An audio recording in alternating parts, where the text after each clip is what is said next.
Então vamos lá, próximo grupo, o nome do responsável é o Rafael, é o grupo Yume, de X.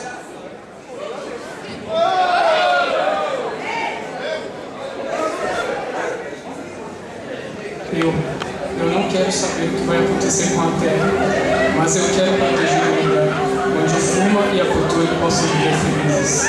Pelo visto você tem a sua escolha. Você escolheu ser um dos assassinos.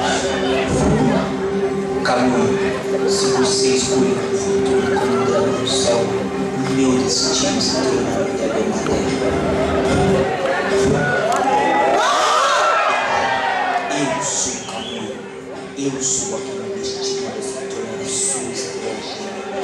E eu sou uma posição digna onde eu possa o caminho.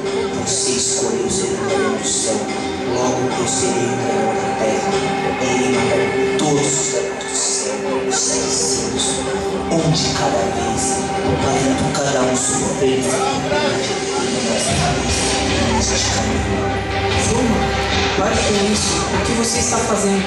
Este não é você. Você sempre quis proteger a todos. O que está acontecendo com você? Fuma! Responda!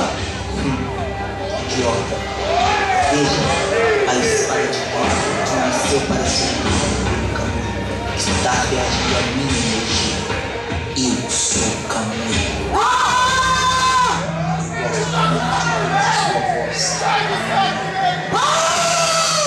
A terra deseja mudança, uma mudança que não pode ser feita pelos seres humanos, e por isso eu irei eliminar todos os que contaminam a terra.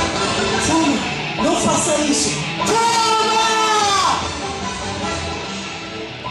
Depois cuidarei de você, caminho.